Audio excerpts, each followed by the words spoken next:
Evening Shifties, I'm Tabitha, and tonight on the Graveyard Shift we take a look at the work of animator Ray Harryhausen. He was in town recently and he agreed to speak with me about his films. Tonight you'll see two of his most famous movies, Jason and the Argonauts and The Seventh Voyage of Sinbad. Here's what Ray had to say about them. I'm here with Ray Harryhausen, animation pioneer, who's out here with the Brisbane Animation Festival. Ray, welcome to the Graveyard Shift. Thank you. Glad to be here. Thank you for joining us. It's a delight. And you've brought a flying saucer. Yes, I did. This is fantastic. This is one of the models that was used in the film The Earth versus the Flying Saucers. And as you see, the top will spin in one direction and the bottom will spin in the opposite direction. But it all has to be animated. It's suspended on wires, and each frame of film you have to animate the little top bit and the bottom a bit.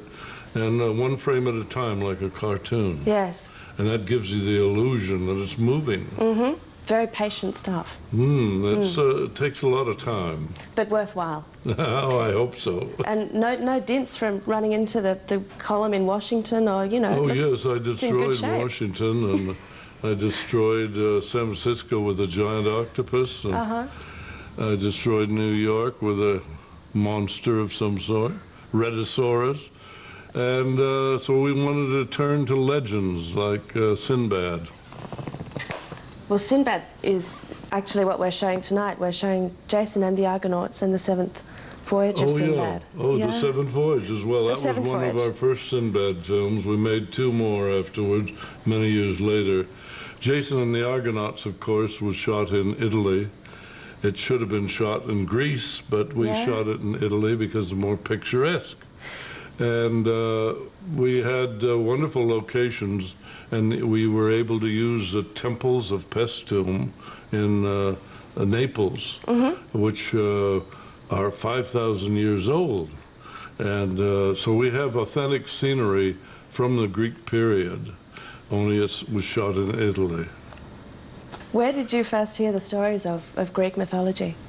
I got interested in Greek mythology in school, I think. My mother bought me some books when I was very young called the Wonder Books, and it had a lot about Greek mythology.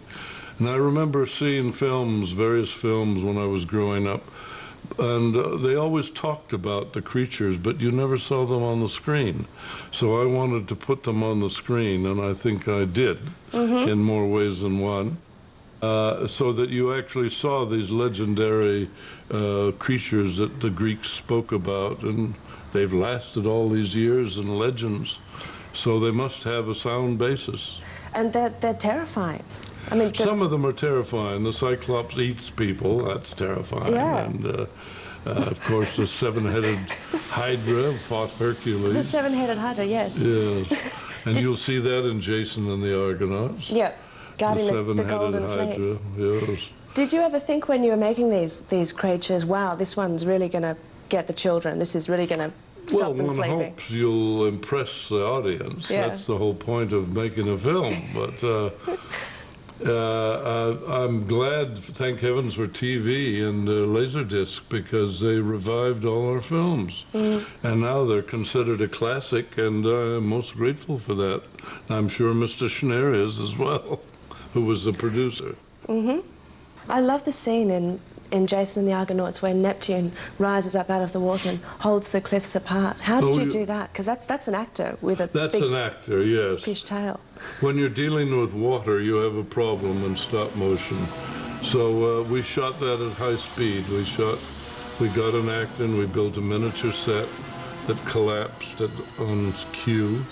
And we had to do that, and we built a miniature boat of the Argo. So that the whole thing looked spectacular with this giant figure coming out of the water. It does, and the tail is wonderful. Yes, the tail was put in afterwards. And it gave that image of the Greeks, always pictured the gods as just big people. So we thought we could use a real actor for that because of the water problem and because of the story. Tell me about Talos. Talos came about. Talos is actually in Greek mythology. In the legend, he is only 8 feet high, He's a metal robot. They didn't know of the word robot in those times, but he was made of metal apparently, and he used to step in the fire and get himself red hot. And when sailors were shipwrecked on the shore, he would embrace them. Well, we could hardly show that today, and cook them alive as little grizzlies. So that is. we felt that we would. I was always impressed with the Colossus of Rhodes. So I tried to make Talos give the impression of the Colossus of Rhodes. Well, he's terrifying as it is, and I love the Achilles heel that just opens up and he leaks out. Yes, his Achilles heel, all the ichor runs out, and. But we gave him a creaky sound because he's supposed to be a metal statue that has come to life. And you can accept this in legends of statues coming to life.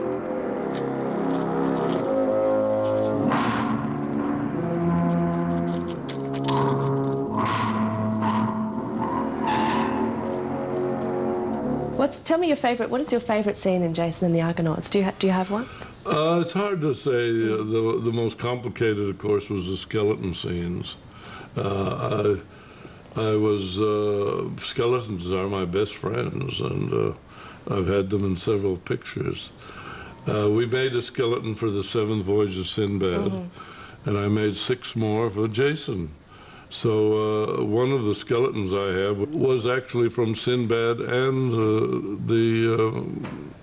Jason and the Argonauts. You had the same model. The other 3 are in Berlin. Right. And then I have 2 more in my home. Everyone has a skeleton in the closet, don't they? You got 2. I love the way their faces are expressive. Their eyebrows move. You know, they're really, really menacing. Like a skeleton coming to life isn't scary enough. You know. But we all have one inside of us, so they're not new to us. In the actual Greek mythology of Jason, rotting corpses come up out of the ground, and that wouldn't look very even better attractive. This is way back, and we were afraid of censorship. We thought we might get an X, so we made nice, clean-cut skeletons. Yeah, right. They've been out in the sun for a while. They're sort of dried. Yeah. Tell me about the harpies in Jason and the Argonauts. The harpies. The flying harpies. Is that what they're called? The flying. Yes, they're harpies. They come about in the legend of Jason, and some of them, in some of the legends, they call them something else. I forget the name now. But the harpies came about because I wanted to do some flying creatures to get a variety of strange creatures in the show. And Charles Schneer and myself and the writer, we make up the story as we go along based on the actual legend. Because the legend of Jason is not a flowing story as you would need it with a beginning, middle, and an end. So we have to rob from other sources, like we took the Hydra from the Hercules legend and put it in the Jason legend. The Golden Fleece was guarded originally by a dragon, but we thought a Hydra would be much more interesting. 7 heads. 7 heads. You can't beat 7 heads. You don't see that every day. You don't. But you're going to see it now. You'll see it on Jason and the Argonauts, yes. The following program is rated MA and is not suitable for audiences under the age of 15. Programs rated MA may contain coarse language, sex scenes and violence. The Middle East, but there was a turmoil there, as there usually is, and we settled for Spain. They had a lot of Spanish architecture which passed for the Middle East.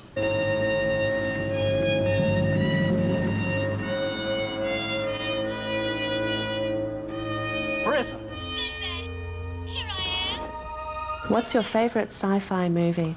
A favorite sci-fi movie? Do you have one? What do you call, it depends on what you call sci-fi.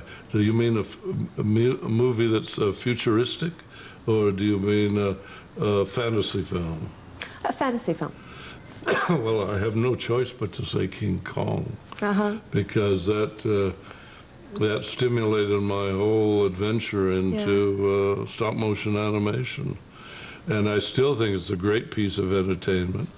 My wife and I were invited to the film festival in Berlin about 8 years ago, and they ran the original King Kong on the screen, and there were 1,000 people of these people that go to all these conventions. Are usually very jaded, they've seen everything, and they applauded, the most spontaneous applause for a 65-year-old film. And they enjoyed it. It was great entertainment. That's nice. Terrific. Well, thank you for speaking with us, Ray. Thank you.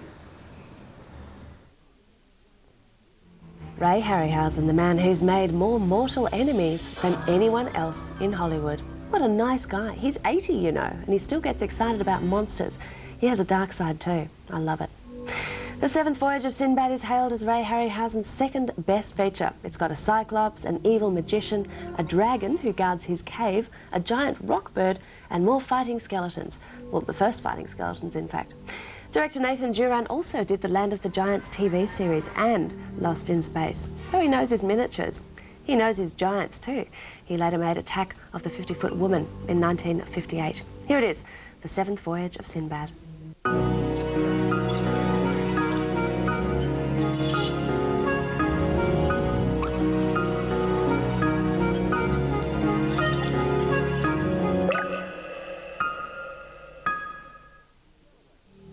I hope you enjoyed our Ray Harryhausen special tonight on The Graveyard Shift. If you can animate yourself back onto the couch this time next week, you'll be watching this. Next week on The Graveyard Shift, Tabitha presents a celebration of exsanguination.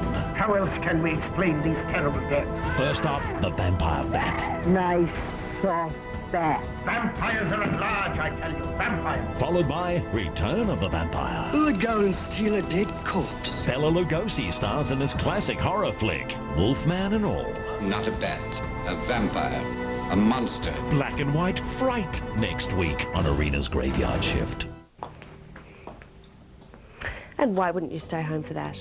See you then.